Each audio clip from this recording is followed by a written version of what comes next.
Rock ബീച്ചിലും white ടൗണിലൊക്കെ ഞങ്ങൾ വെയിൽ കൊണ്ട് നടന്നപ്പം സത്യം പറഞ്ഞാൽ നന്നായിട്ട് ക്ഷീണിച്ചു. അപ്പം നമ്മൾ വിചാരിച്ച് വേറെ എവിടെയെങ്കിലും പോകാമെന്ന്. അപ്പോൾ എൻ്റെ ഒരു ഫ്രണ്ടാണ് ഈഡൻ ബീച്ചിനെ കുറിച്ച് പറഞ്ഞത്. അപ്പം നമ്മൾ വിചാരിച്ച് അങ്ങോട്ട് പോകാം. അവൾ പറഞ്ഞു ഇവിടെ ഒരുപാട് ആക്ടിവിറ്റീസ് ഒക്കെ ഉണ്ടെന്ന്. ആക്ടിവിറ്റീസ് ഒന്നും ചെയ്യാൻ നമുക്ക് താല്പര്യമില്ല, കാരണം അതൊക്കെ മേലനങ്ങി പരിപാടിയാണ്. നമ്മുടെ വെക്കേഷൻ എന്നുള്ള നമ്മൾ ചിന്തിക്കുന്നത് അത്യാവശ്യം ഫ്രീ ആയിട്ട് റിലാക്സ് ആയിട്ടിരിക്കുക എന്നുള്ളൊരു ഇതിലാണ് നമ്മളെപ്പോഴും വെക്കേഷന് പോകുന്നത്. സോ ആക്ടിവിറ്റീസും ചെയ്യാൻ നമ്മൾ നേരെ ബീച്ചിലേക്ക് പോയി പറ്റുമെങ്കിൽ ഒന്ന് കുളിക്കാമെന്ന രീതിയിൽ നല്ലൊരു കവാടമൊക്കെ ആയിരുന്നു. പക്ഷേ കവാടത്തോട്ട് കയറി കഴിഞ്ഞപ്പം കവാടത്തിൽ ഇങ്ങനെ ചെറുതായിട്ട് ഇങ്ങനെ പൊളിഞ്ഞ് പൊളിഞ്ഞ് കിടക്കുന്നു.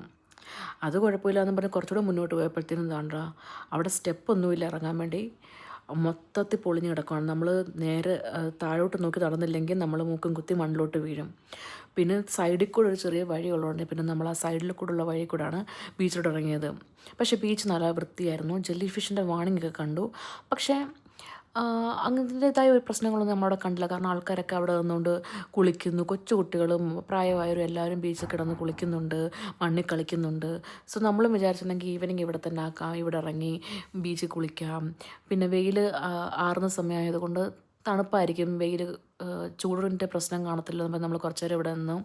അങ്ങനെ കുറച്ച് നേരം തിരയൊക്കെ ഉണ്ട്. ഇങ്ങനെ കടലോട്ട് ഇറങ്ങി ഇറങ്ങി ഇറങ്ങി വന്നപ്പോഴത്തേക്കിനുമാണ് ജെല്ലി ഫിഷുകളുടെ വരവ് വന്നത്. പക്ഷേ ഡെഡ് ജെല്ലി ഫിഷ് എന്ന് തോന്നുന്നു, ഗ്ലാസ് പോലെ ഇരിക്കുന്നു. ഇങ്ങനെ നാട പോലൊന്നും താഴോട്ട് കണ്ടില്ല.